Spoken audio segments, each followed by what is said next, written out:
All right, it's 7 o'clock, so we'll go ahead and get started. My name is Sam Jack. I'm a librarian at Newton Public Library, and we're so happy to be virtually hosting Kaily Carson, who is the curator of the National Orphan Train Complex. We're going to get into the program here real quick, but first I have a few quick library announcements.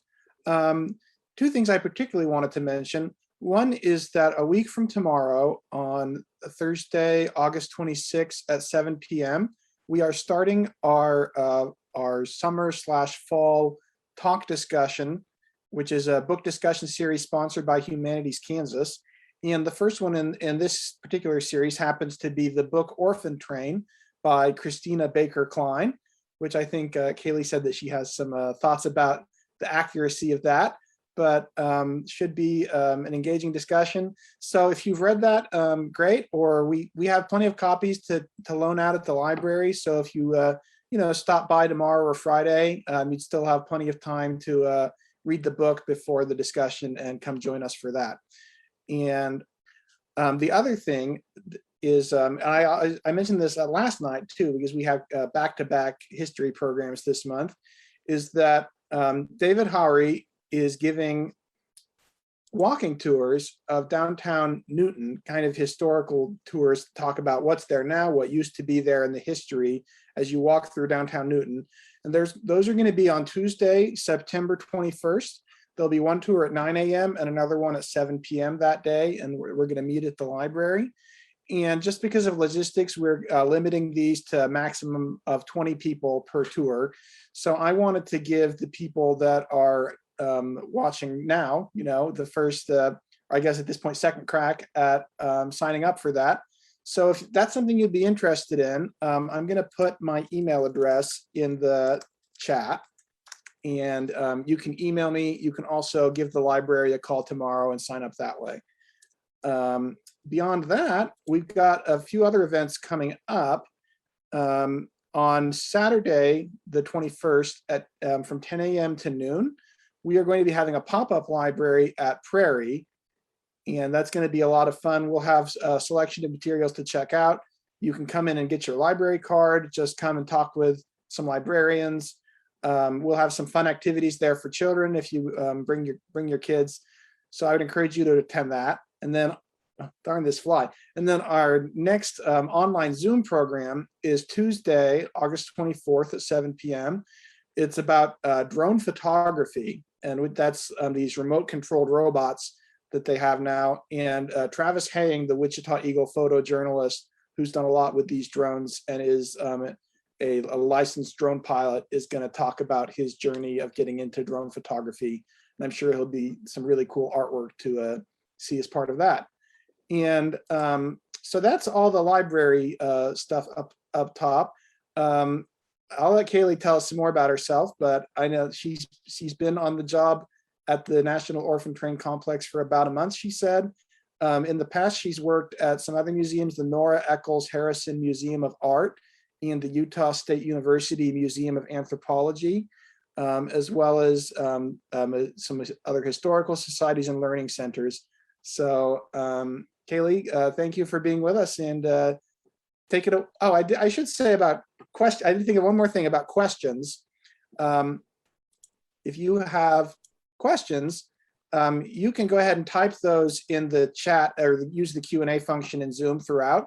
And then we'll have a time for Q&A after Kayly's presentation, and we'll get to as many of those as we can.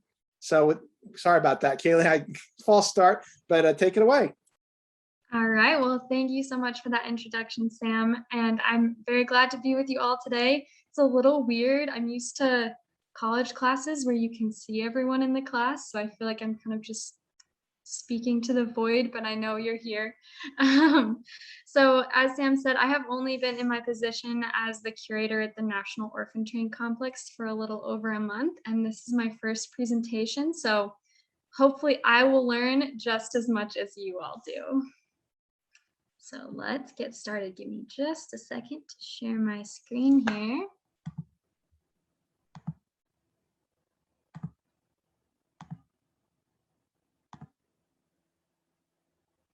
Okay.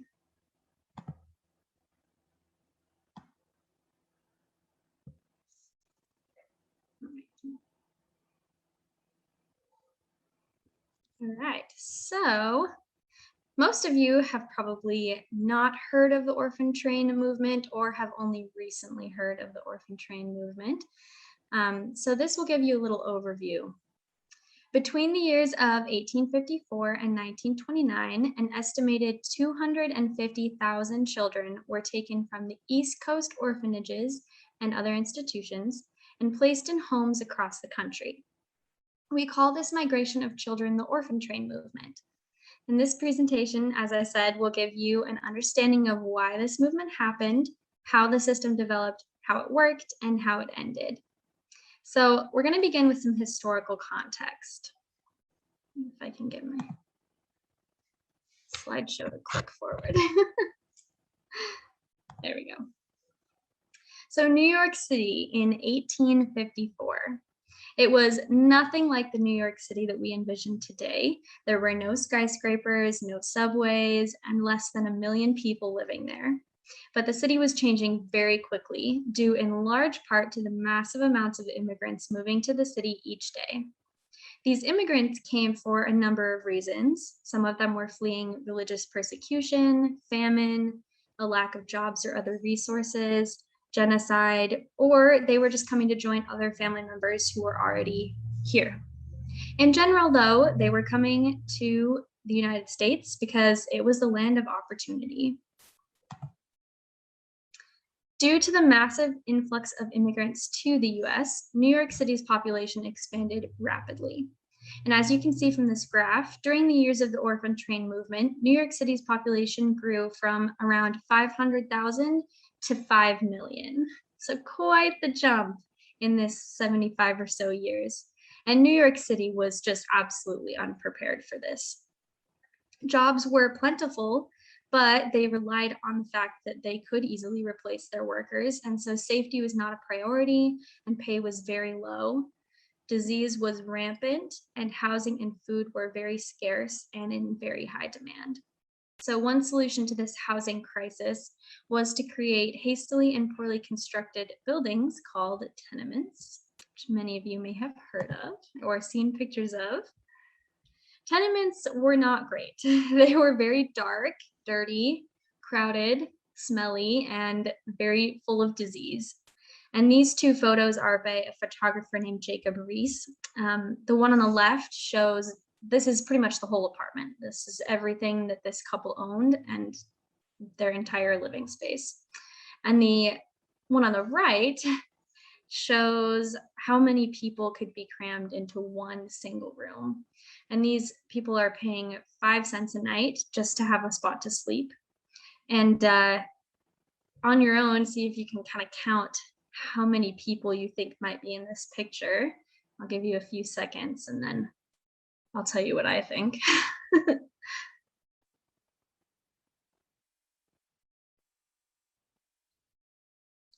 So I think there's at least 7 in this photo, 3, maybe 4 on the very top there, at least 4 in that center row. And then there's, some legs in the very front there if somebody's head is not in the image. So at least, 7, probably more. So how do children fit into this? If families were well enough off, they could send their kids to school while their parents worked. But often the children also needed to work just to help cover the costs of food and rent and clothing.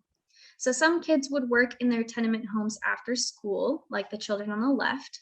And these kids are 12, 9, and 5, and they make flowers. They had both of their parents, and we know this because the photographer wrote it down. And based off of his reports, their father didn't work very much and didn't really help to support the family. So it was up to these kids and their mother to try to support everyone. And the other children, like the one on the right, had to work outside of their homes, doing work like shining shoes, selling newspapers, or selling gum and other items. And sometimes those children went to school, but sometimes, all they got to do was just work. Often, adults caring for these children would work in dangerous factory jobs and could very easily be injured or killed, leaving their families even worse off than they already were. During war years, such as the Civil War or World War I, fathers often left home and never to return, leaving their wives to care for these children by themselves. Other times, both parents would work long hours and still not make enough money to survive. And if a new child was born, they knew they just could not support them. Some parents in these situations left their babies at churches or stores, hoping that someone would find them and take them in. And other times, the oldest children would be turned out to make room for the baby, even if this oldest child was only, 6 years old. Many children were lucky enough to have a home and a place to sleep, but not all. And some historians estimate that in 1850, around the time of the beginning of the orphan train movement, when New York City's population was only 500,000, there could have been as many as 30,000 homeless children living in the streets. Now, the realities of life for New York's children did not match the social ideal of the time. By the 1850s, ideas about childhood and children were shifting, and kids began to see more as innocents who needed to be protected and needed a good Christian training. These children were expected to be nurtured by their mothers and to have fun and to play, and also to be obedient and follow the examples of their parents, who had, of course, their own set of societal expectations. And from what we've just discussed, it's obvious that not many families met these expectations, and often through no fault of their own. So what were you supposed to do if you fell on hard times and couldn't care for yourself or your children, but you couldn't bring yourself to just leave them on the streets? At the beginning of the 1800s, government-sponsored welfare did not really exist. There were some taxes that funded a few public institutions, but most welfare programs were run entirely by religious institutions. And the public aid that did exist was incredibly hard to qualify for. Laws mandated that no able-bodied person between 18 and 50 could receive public assistance, and so only the very young, very old, and physically disabled often qualified for this help. By the 1820s, though, so many people were seeking out this public aid that something just had to be done. So social reformers, often wealthy philanthropists such as the Astors or the Carnegies, names we still know today, they began building and donating to public and private almshouses, poorhouses, and other institutions. In 1825, New York State had just 4 orphan asylums, and by 1866, it had 60. And that doesn't even begin to cover the number of other institutions that catered more towards adults. And this expansion of public and private welfare was aided in part by the religious revival of the 1850s, but it was also fueled by ideas of social Darwinism and fears that if nothing was done for the poor, they would eventually threaten society. So these two images depict conditions at Blackwell's Island, which is now preserved as I believe, a national monument or historic site, and it's now called Roosevelt Island. Blackwell's Island had a few workhouses, an almshouse, a prison, a general hospital, at times a smallpox hospital, a lunatic asylum, a chapel, and a lighthouse. And another example of a public institution at this time was the Five Points Mission. And this was located in the Five Points neighborhood of Lower Manhattan. And in the 1800s, it was densely populated and full of crime and disease. And so the Five Points Mission was one of the solutions to that. And they opened in 1853, and they were run by the Methodist Church. And they provided housing, clothes, food, and education to the poor. And this poster shows that they would have, Thanksgiving feasts, and a bunch of wealthy people would donate, everything they needed to kind of make these holidays a special time for the people who didn't have much. And it was in these two places that a young minister named Charles Loring Brace began his work in social welfare.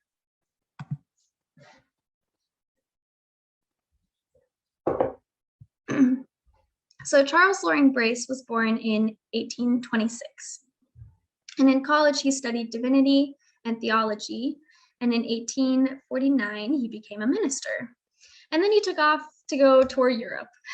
And while he was there, he realized that he would really rather work as a missionary rather than a minister assigned to a specific congregation. And he began observing social programs in Europe that would eventually influence the orphan train movement. And when he returned to New York, he started working at that 5 Points mission and Blackwell's Island that we just talked about. And as he worked there, he noticed that there were so many children seeking help at these institutions that just weren't built specifically for them. And so, like many of his contemporaries, he felt that these kids deserved a chance to experience childhood and be raised in a home where they could be loved and nurtured. And he also knew that most of New York City's institutions just could not provide that level of care. He also felt that it was his Christian duty to help these children, to teach them Christian values. But his motivations were also influenced by economics. He viewed poverty as a cycle that continued from generation to generation and felt that helping these children,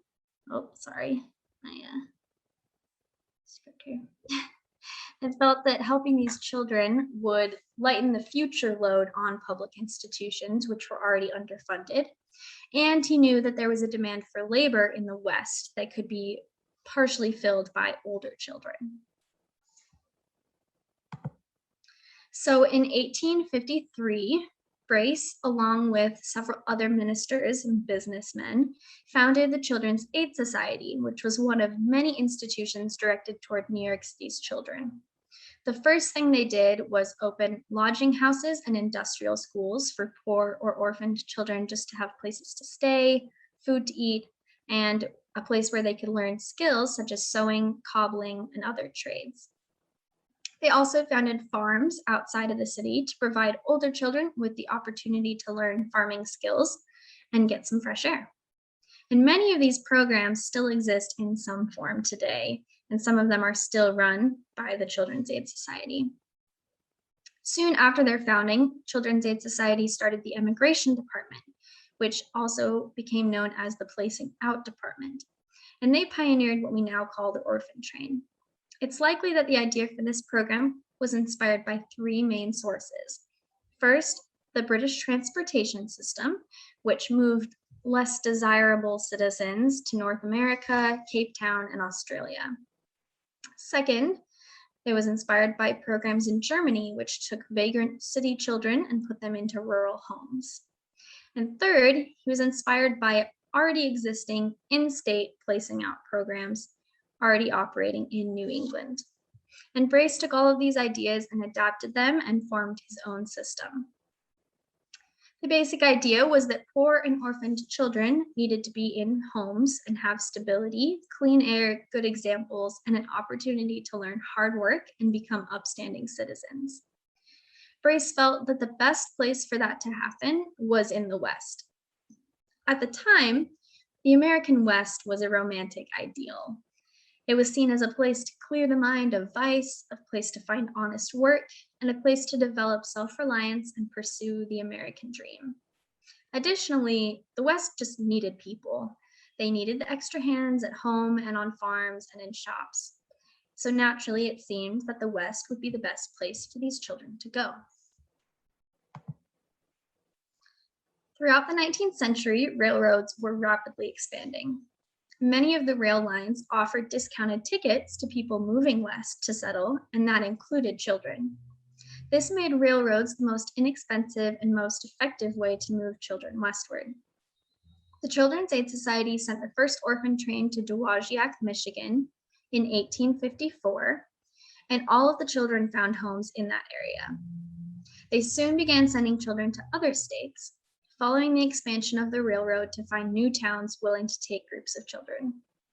By 1890, depicted in this map here, which was the middle of the orphan train movement, there were more than 150,000 miles of railroad tracks, and that enabled the Children's Aid Society and other organizations to send children almost anywhere in what we now think of as the Midwest.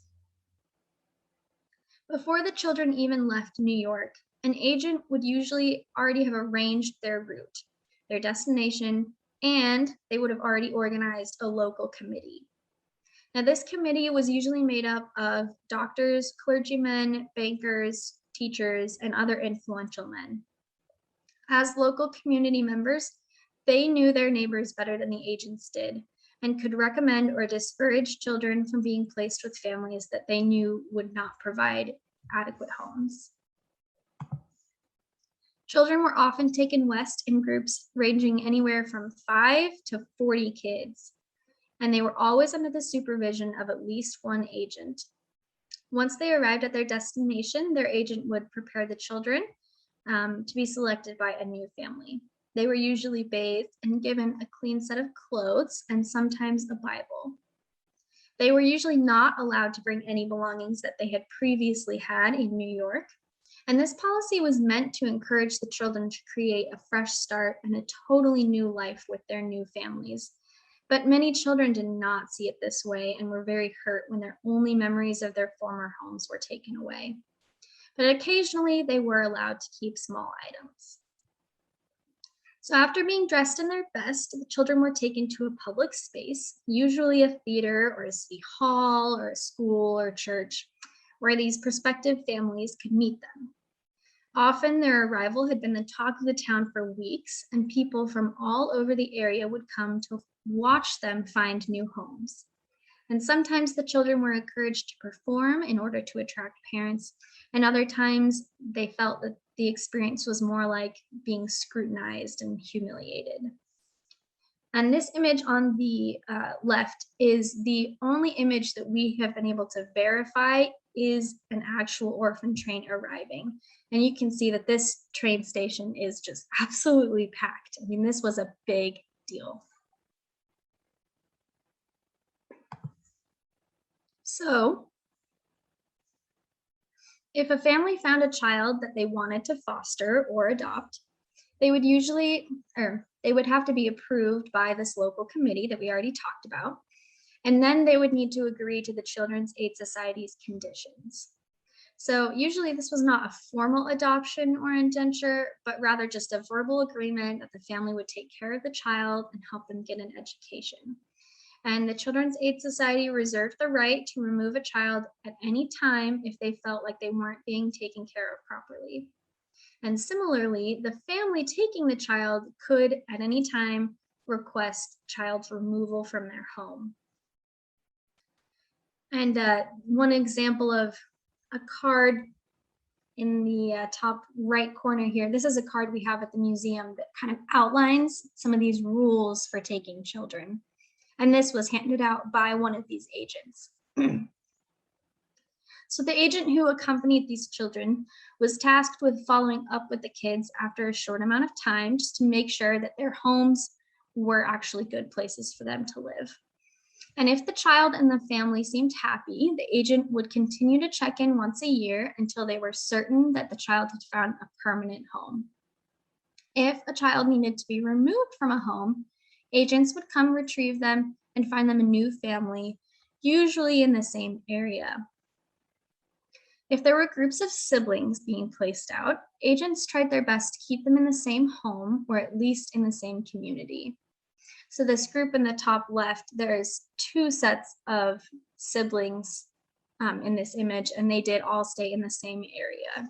And they all knew each other the whole time they grew up, and they knew they were siblings. Now, it occasionally happened, of course, that the Children's Aid Society lost track of some of their children, but they always intended to keep in touch. In fact, some agents became very attached to the children that they placed.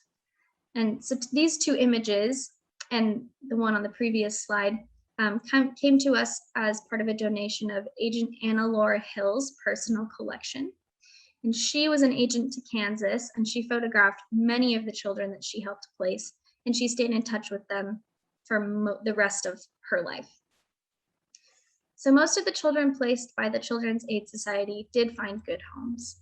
The organization estimated that 80% of children were placed successfully. And we don't know what all of the terms of successfully are, but it seems that most of them found good places. Now, after the success of the Children's Aid Society, other orphanages and institutions began placing their own wards out by Orphan Train, following the pattern that Charles Lingbrace had created. The four biggest placing agencies, aside from the Children's Aid Society, were the New York Foundling Hospital, the New York Juvenile Asylum, the Home for Little Wanderers, and the American Female Guardian Society. Now, we are lucky enough to have almost all of the American Female Guardian Society's records in our collection at the National Orphan Train Complex. And this list here is just a few of the organizations that we know place children out by train. Now, to focus on a few of these real quickly, the New York Foundling Hospital was a Catholic orphanage, and they were run by nuns. They focused specifically on helping young children. And one of the most iconic elements of the New York Foundling Hospital was the cradle that they kept in the front room or on the doorstep, where mothers could safely leave their babies. Now, these children would be taken care of until they were old enough to be transferred to another institution, fostered out in New York, or placed with Catholic families across the country. And one main difference between the New York Foundling and the Children's Aid Society was that the Foundling used local priests in place of local committees. Additionally, the children were usually assigned to their families before they arrived in the town, instead of being selected when they arrived. So it kind of seems funny, but it was almost kind of like a mail order child, where a family could request a little boy, with blue eyes and brown hair to match the rest of their kids, and they would be approved by their priest, and they would be sent a little boy. And a few other orphanages did organize their own trips, or often they would send their children to one of the bigger placing out agencies, who would then send them out. So, for example, a child could be left at the Home for Destitute Children, then sent over to the New York Juvenile Asylum, and then sent out on a train to Kansas or wherever.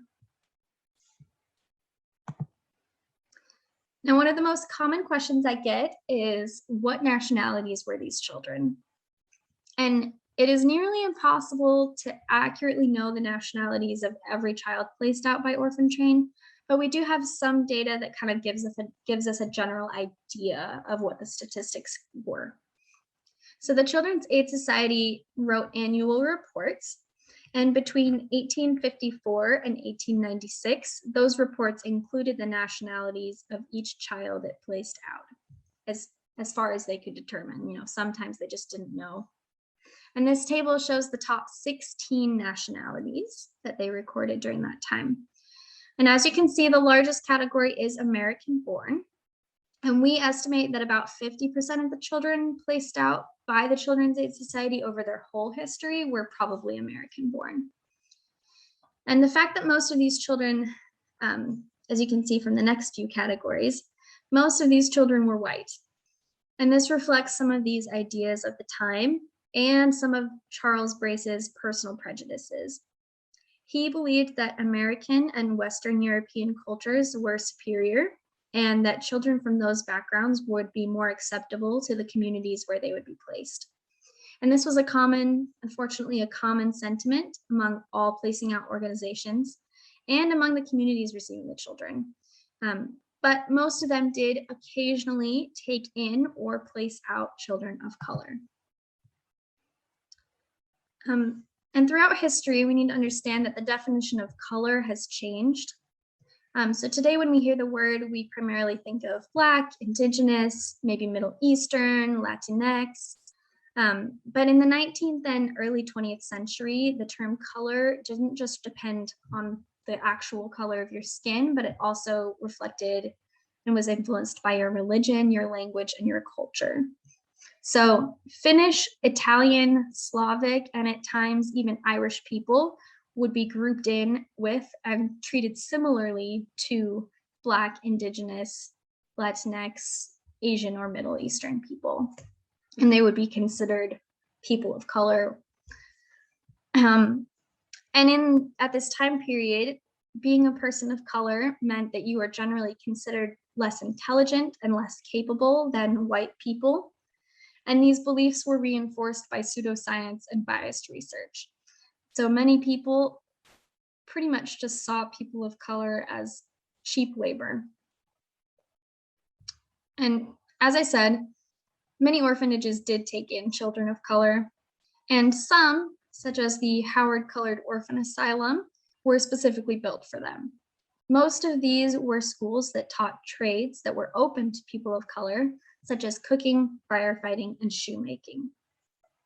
And it seems that most Black or colored children attending these schools were not actually orphans, but just came to get an education since, at the time, they were not allowed in public schools.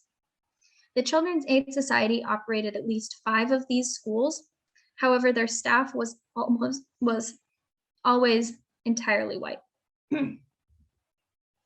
The Howard Colored Orphan Asylum, on the other hand, was staffed almost entirely by Black teachers, caretakers, and board members. It was built in 1868 after an earlier version was burned down in a riot in 1861. And it served as a home for children of formerly enslaved people who were fleeing the South. The Guardian's Angel Home was primarily operated by the Oblate Sisters of Providence, which was an order of Black nuns whose mission it was to educate and evangelize African Americans. They also had a partner orphanage in Leavenworth, Kansas, and they sent some of their children there from New York and Baltimore. And as far as we can tell, some of the children attending these schools and asylums were orphans and were placed out across the country, but they are rather difficult to trace.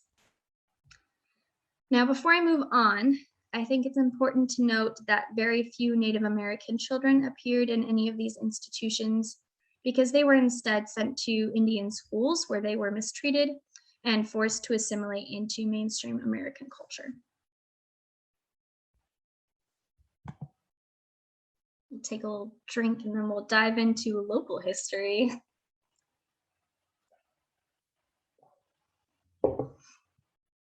Okay, so since most of you are from Newton, I wanted to talk about one orphan train that we know of that went to Newton. So we think it arrived sometime around 1880, and we don't have the exact date.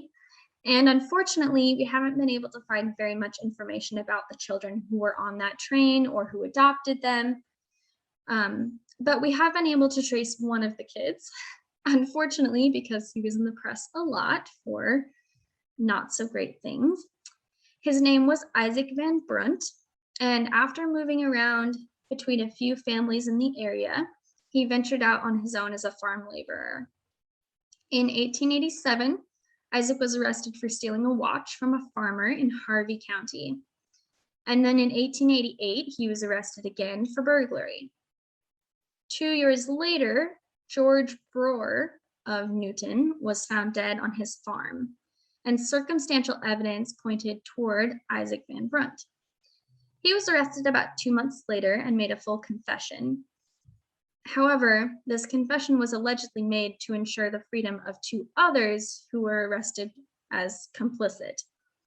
Isaac was found guilty and given a death sentence, but the judge was unsatisfied with the outcome of his case since an autopsy had never been performed on the dead man. No governor ever signed Isaac's warrant, so he stayed in prison for the next decade or so. And this mugshot was taken in 1901. Then in 1907, the state of Kansas abolished death by hanging, and his sentence was changed to life. And a few months after this, some new evidence came to light that made his sentence even more uncertain. In 1908, Alice Owens, who was one of his former foster siblings, tracked him down, started visiting him, and managed to get him pardoned by the governor. After he was freed, he moved to Kansas City and worked as a janitor until his death. So that is the one child we have been able to track down from the Newton placement in 1880. But Macpherson, which is also pretty close, received 3 trains. And we have a lot more information and a lot more happy stories from these placements. So the first one was 1911, and agents Anna Laura Hill, who we mentioned earlier, and Clara Comstock accompanied this group. There were 14 children placed in the area, including 1 set of twin girls. And in the center here is the ad for that placement that appeared in the newspaper. So when Anna Laura Hill wrote about some of these children that she placed out in the annual report in 1924, she said that one was married with a child and was a respectable farmer. His sister was a school teacher who'd married a leading banker in Macpherson. Another one of these children had married a farmer and was living happily. One worked for the railroad, and I think it's funny she included this, but he even had a motor car, so he was doing really well for himself. Another one of these children worked in a newspaper office, and the set of twins that were placed were both in college and teaching. Two of the children placed in 1911 returned to New York, including Timothy Mant, who is pictured here on the right with his brother, who was also placed out in Macpherson. And Timothy went back to New York just to live with his older sister. In 1924, another train came, again, Agent Anna Laura Hill, and she brought 9 children. And the selection of these children was held at the Presbyterian Church.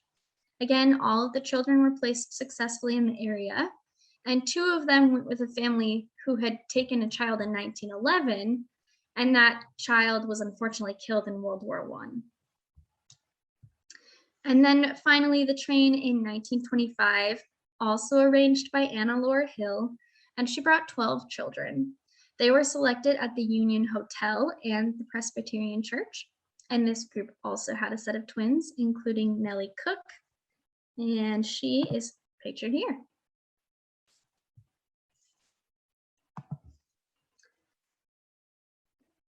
So after nearly 75 years, the orphan train movement gradually came to an end.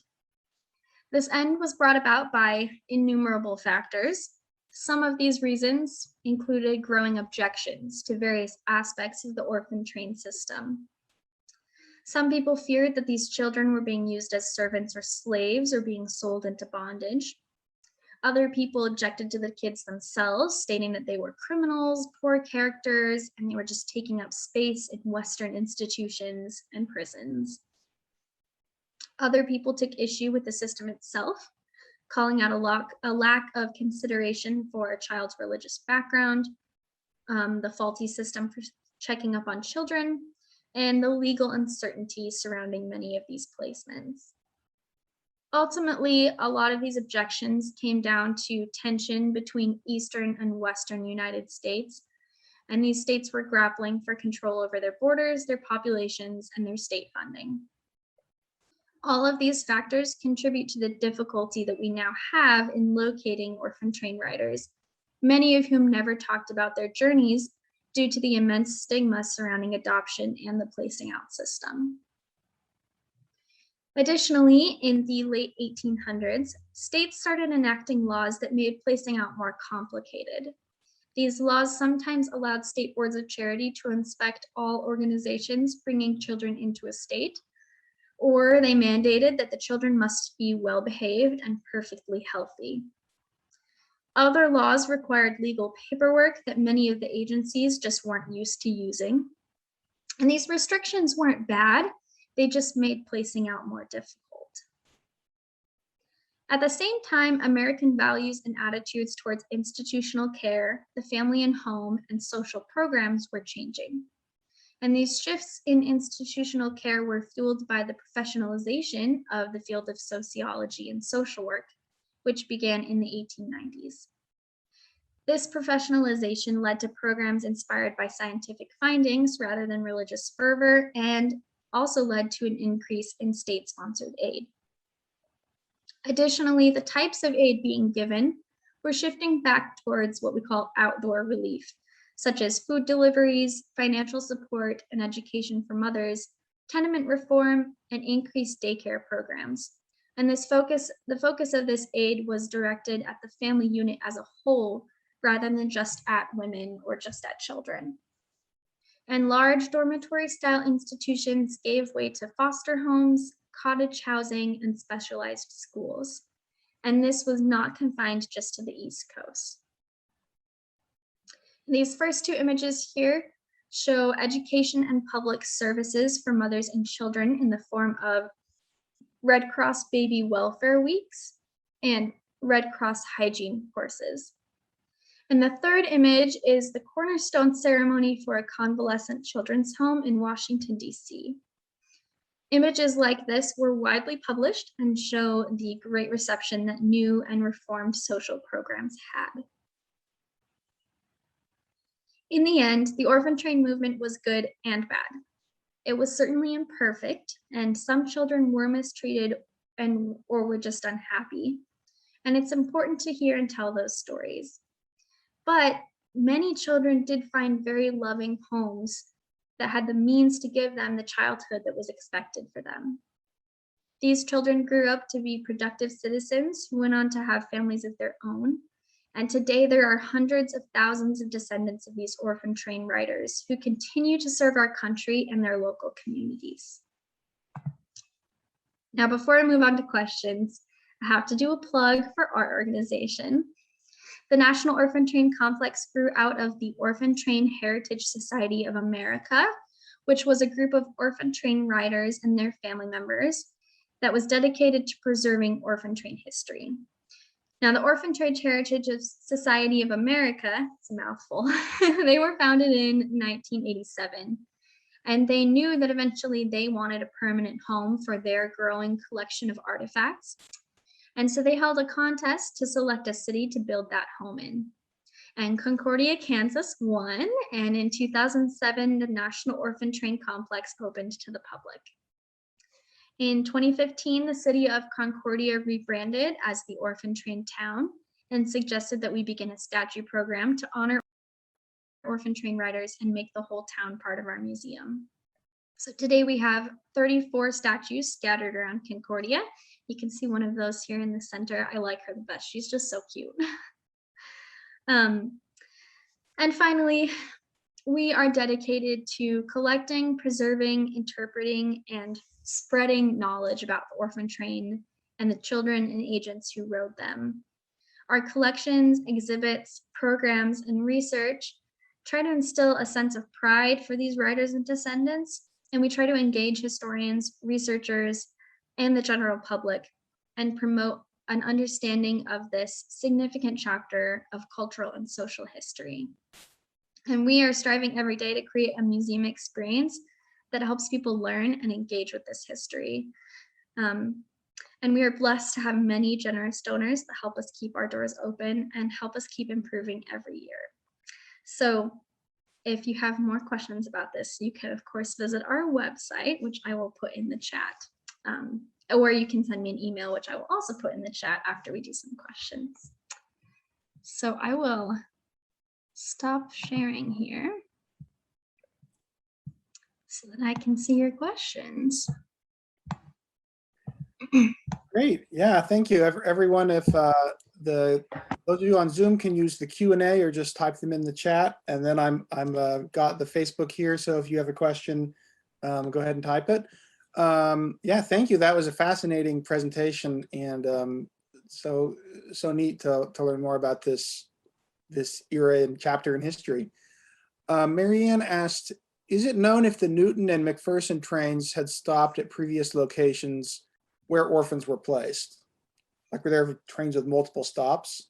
That's a good question. So yeah, sometimes they did plan multiple stops. Usually they planned one main stop, and then if a child or two or however many children didn't find homes in that place, then they would go on to their second stop and try to finish up placing all the children in that town. So the Newton and Macpherson trains, I don't believe they had stopped anywhere previously, and all of the children found homes in those towns, so they didn't have to go on to the next location. In contrast, the Concordia trains did stop somewhere else first and then come to Concordia. So it's a good question. Yeah. Rebecca asks, how many towns did the trains go to? Do we know? Like altogether? We don't know. We know that it was a lot. And sometimes they would go back to towns multiple times, like Macpherson, they went 2, 3 times, but other towns they only stopped in once, like Newton. So it is really hard to know exactly how many communities receive these children, but we know it's thousands. Yeah. Let's see. Ron has a question. I guess he asked, were the orphan trains basically the same as today's state-sponsored foster home system, or private adoptions, like international adoptions in other regions of the US? Or so I guess he's kind of asking maybe a comparison of foster home system as it exists today and also international adoptions as they exist today. Good question. I haven't had time yet to really dive into what the current foster system looks like, so I don't know that I'll be able to fully answer this question. But the current foster and adoption system was definitely built on the shoulders of the orphan train movement. So there are some similarities. Some things they learned from the mistakes of the orphan train movement. For example, a lot of the orphan train placing out agencies didn't always consider the child's original religious beliefs. So, for example, a child could be born to a Jewish mother and then left at the New York Foundling Hospital, who would then place them in a Catholic home because that was their policy. And that's one of the, people took a lot of issues with that in the later years. And today, foster care system has learned from that, and they really try to keep kids with families that are the same religion as the child was being raised in their original home. So there are definitely some similarities. I think we learned from the orphan train system that kids really do pretty well in homes. Most children do better in homes rather than giant orphanages. And that is what the foster care system and adoption really aims to do, is to keep kids in homes. So I think the essence is really the same. But as far as more specific logistics, I'm not sure I can speak to all of the similarities and differences yet. And we do know of some children who were sent overseas or to different countries. There were a few that ended up in Canada. Some kids, older boys usually, were occasionally placed out on ships as kind of an indentured, kind of an apprenticeship to learn, how to sail. But we didn't usually, the orphan train system didn't usually take children from other countries directly to place them out. And they didn't usually send kids to other countries, but it happened occasionally.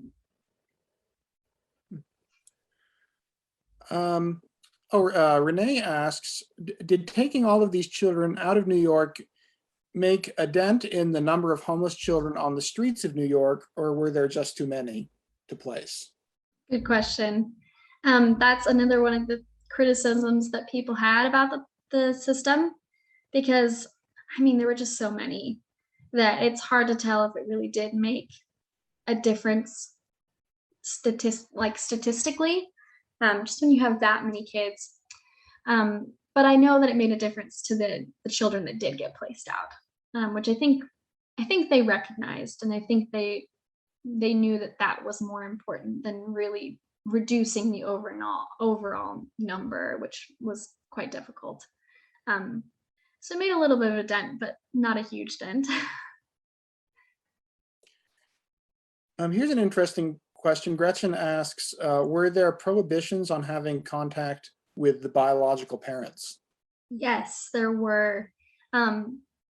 Most organizations really discouraged children from having any contact with anyone in New York or, Boston or wherever they were living. And again, this is kind of similar to the reasons why they didn't want them to bring many personal items from their, former lives. They just really wanted these kids to move on. And that's one of the things that a lot of these kids grew up kind of resentful, that they had no idea who their parents were or where they were. Some children did stay in contact with some of their families, but some were adopted so young that they didn't even know who their birth parents were. And again, that was one of the things that people thought, maybe the system isn't working out super great. Maybe we can tweak some things. And that's one of the many reasons why it eventually kind of came to a close. Yeah, and it sounds like from your description, it sounds like, many of these parents and mothers, it was not that they were necessarily unfit parents, but maybe they didn't have, like, literally they couldn't afford to feed their children or something like that. Yeah.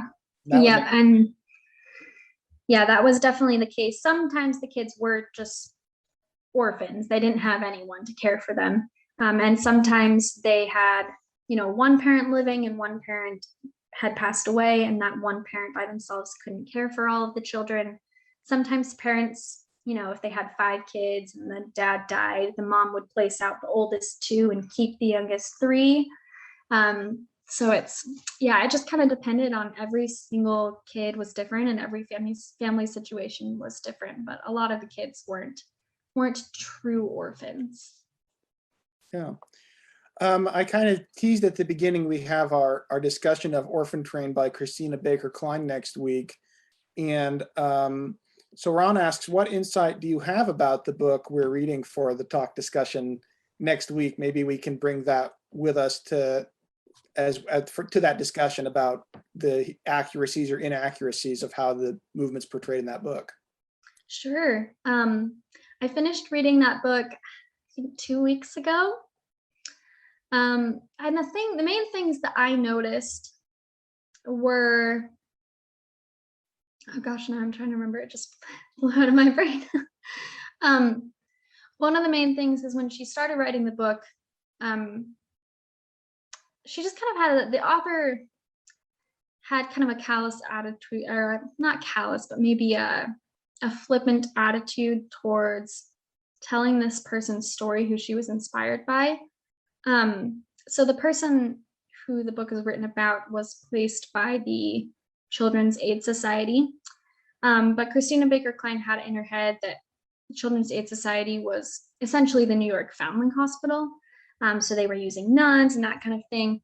And so some of the wording is not quite correct when she refers to the Children's Aid Society. Some of those details are really more reflective of the New York Foundling Hospital instead. And I think the issue that a lot of Orphan Train writers and Descendants take with her book is that it's just a very negative story. And as I said before, it's really important to tell those stories because they did happen. And we don't want to gloss over the fact that some kids were abused and mistreated in their new homes. But many of the children really did find good places. And so I think a lot of the people that come to us with issues with this book, that's really what it revolves around. It's just the spirit of the book rather than, specific details. Does that kind of answer that question? Yeah. There's two questions here that maybe I'll kind of, a kind of bundle. Gretchen asked, like where would the archival materials about the Black kids and the agencies that served them, where might those be stored? And then Marianne also asked, were orphans, when adults, allowed to ever see their files from these aid societies? So could you kind of maybe talk about some of the records you have there at the complex, and where else where do people go with the research this? Sure, yeah. So we do offer, well, I guess I'll first say, we have some records. Like I said earlier, we have all of the records from the American Female Guardian Society. So if a child went through there, we have a record of them. Now, this isn't birth certificates. It's really mostly just a page in a book that has their name, and it'll say, what they thought their birthday was and when they were taken into the institution. It'll say if they went to the hospital for a little bit, if they got sick, and it'll say where they were placed out, or if they weren't placed out, what happened to them. So we have all the records for that institution. We also maintain files on orphan train writers that we are aware of. Now, of the 250,000 orphan train riders that we think exist, we have records of about 6,000 of them. So that's a lot, but it's not a very big percentage of the total number of children. And these files are information that we've compiled or family members have compiled and shared with us. And we normally research from ancestry.com, family search, other websites like that. We use newspapers.com to see if we can find like announcements of the placement. A lot of the Children's Aid Society ones in particular will say the child's name in the newspaper and who they went to live with, which is very helpful. So we do a lot of that general research just to kind of get people started. And then if people want more specific information about their family members, such as a birth certificate or, you know, who their birth parents were, that information for most organizations we don't have access to and has to be requested by Descendants. So we do have contact information for all of the major placing out institutions, and we do try to help connect people with those institutions so that they can find more about their family members, because we really want to help connect people, because that there's a lot of broken families that we're trying to help reconnect. And then to answer that question more specifically about where's that information about children of color, a lot of this information that I have in my slide was compiled by the previous curator, Kaily George. She's been working on this research for about 2 years, and it really comes from all over the place. The Children's Aid Society annual reports sometimes mentioned children of color specifically in their they usually included like feel-good stories to show that their mission was working so well. Sometimes those stories mention children of color. They usually talk a lot about the Henrietta Industrial School and kind of the programs that were going on there. So those are some of the primary sources. Secondary sources, there's a lot on the internet about children of color in orphanages. I try to stick with reputable news sources. Kind of your mainstream news sources are going to be the best. And then a lot of information will come from historical societies, particularly the New York Historical Society, the New York Public Library, as well as I've found a few things on the Library of Congress website. So those local history institutions are very helpful when you're trying to research these kinds of topics. Yeah. Alexandria asks, are you in contact with any living descendants of the orphan train? And then I would kind of add on to that, maybe not so much now, but a few decades ago, were there actual people that rode orphan trains that visited your museum? And yeah, so the Orphan Train Heritage Society of America, which we kind of grew out of, that was founded by a person who was just interested in the movement, but most of the members of that group were orphan train riders. They were usually kind of elderly at the time when they joined. And many of the actual riders themselves today have passed on, just because it's almost 100 years since the last trains went. And so most of them have already passed on or are very elderly. So we don't know, I don't know personally of any living orphan train riders, but we interact with many descendants. Every single day. We have people come into the museum who say, oh, my great aunt was a rider, or my great great grandma. And a lot of our statues around town here in Concordia are sponsored by those descendants who want to honor those ancestors and make sure that their stories continue to be told. And that's really what we strive to do, is just make sure that people get to know about these really wonderful people who are very brave children. Yeah. I kind of have a question of my own. I've read some about the Shakers, the religious movement that they were celibate as a religious practice, and they were able to adopt orphans as a group. Like, and do you know anything about if that I don't know exactly when that practice of adoption by a religious group ended, or if there was any overlap with the orphan Yeah, era. I don't know any particulars about Shakers, but I do know it was, I wouldn't say really common, but it did happen that particularly convents or groups of nuns would take in groups of children. So that happened occasionally. Um, I'm trying to think if I know of any local examples, and I can't think of any off the top of my head. But nuns in particular, a convent would get together and they would all, they would take in 5 children and raise them for their whole lives. And yeah, that definitely happened. Yeah, that'd be an interesting. If anybody's looking for an idea for a novel or something, that'd be pretty interesting. Yeah, definitely. And if you're going to look into that for a novel, definitely look into the Oblate Sisters of Providence, because I want to know so much more about them, because they seem like that sounds just really a rad group of ladies and local Kansas history. So we love that. yeah. And that kind of segues nicely into Jane asking, can you recommend a nonfiction book about the orphan train? Yes. So I just finished reading The Orphan Trains by Marilyn Holt.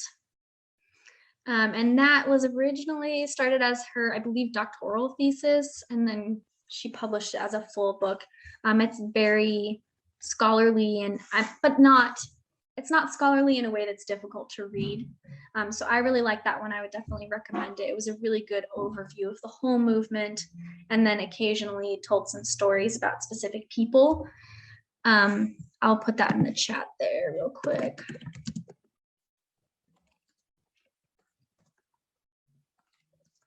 And then if you're looking for nonfiction books that are more specific to individuals, like telling individuals stories, there are books by Andrea Warren, and she has 2 different books out.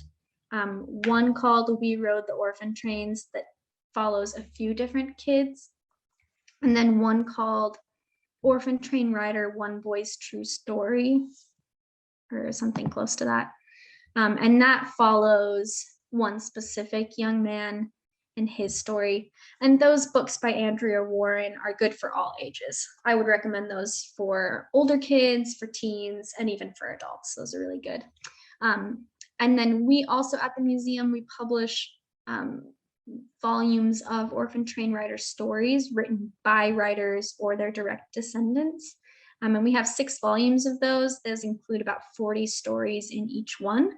And you can only get those from us at the museum. So if you're ever in Concordia and stopping through, feel free to stop by and pick up one of those, because those are really fun to read as well. Yeah. And can we see, Kenneth asked, how much time should someone plan to budget for a visit to your museum in Concordia? Good question. I would plan on, if you're a person like me who likes to read everything, I would plan on an hour and a half or so, maybe an hour and 45 minutes. We do show a short video at the beginning that's kind of an introduction, a shorter version of what I shared with you today. And then we have 2 buildings that house museum objects. So one is a 1917 Union Pacific depot, and that is a historic building, and then houses kind of a general overview of the orphan train movement and then specific artifacts from orphan train riders.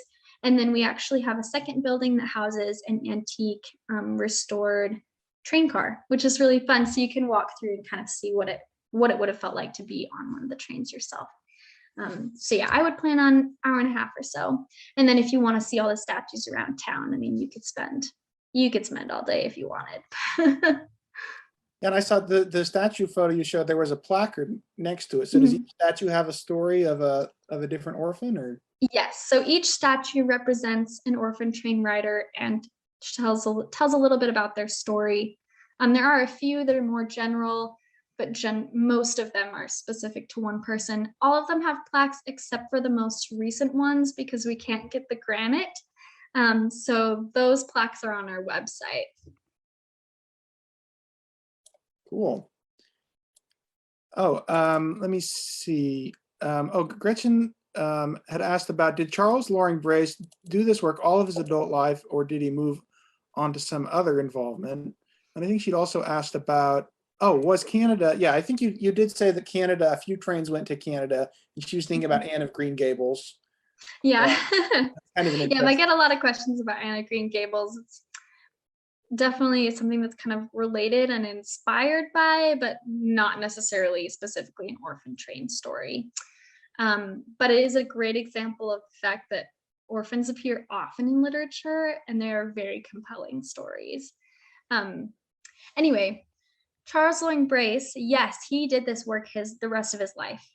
He died in, I believe, the early 1900s, late 1890s. I think late 1890s. Yeah, and he died pretty much doing this work. And then his sons continued on, and they basically continued to run the Children's Aid Society after Charles Brace died. So a lot of the kids, I've been reading through some things today, and a lot of the kids talk about how they knew one of the Brace family members and would write letters to them, checking up on them and stuff.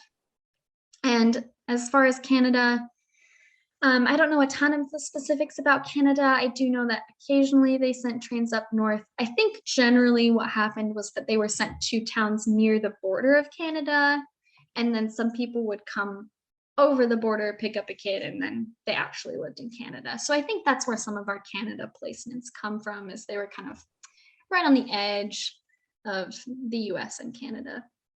Yeah. Man, it's hard to imagine how stressful that would be for one of these children. It's like somebody in this teeming crowd will be your parents, and Yeah. you don't know who. It's hard to imagine that. Yeah.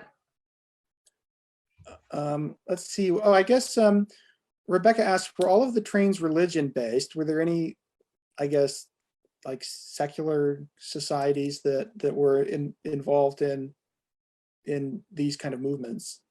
Yeah, there were some. There were some more public type institutions that were involved and did place children out. But even if they were a public institution, usually the people running them were very religious themselves. And so even if it wasn't a publicly religious institution, usually it was at least inspired by religious motivations. And then, of course, some of the organizations were outright, very, very open about the fact that we are a Catholic organization, or we are a Protestant organization. And there were as well some specific orphanages that were like Jewish children, a home for Jewish children and things like that. So that's just Protestant and Catholic are obviously the biggest two, just still pretty much the case in America. Yeah. Well, thank you again. This was so enjoyable, and I think we had some great questions, and everybody was really engaged. And I see some people saying they can't wait to get out there and see the museum, and I feel the same way. I'll definitely add it to my list of Kansas road trips that I'd like to do, to go out to Concordia and see the Orphan Train Depot. Yes, so, please do. Yeah, and let me see, your website is Orphan Train. Is it, what's the web address, so that people want info? Or I will type it in the chat, but it is orphantraindepot.org. Okay, yeah, great. And then I know on there is if you go to I believe your email was curator@orphantraindepot.org. Yep, and I will put that in there too, curator@orphantraindepot.org. Yeah, so if anybody has some more questions or wants to follow up, you can get in touch that way. Yep. And of course, you're always welcome to contact us here at the library as well. So thanks again, everyone. And this has been so much fun, and we'll sign us off. Bye, Kaily. Yes, thank you so much for having me.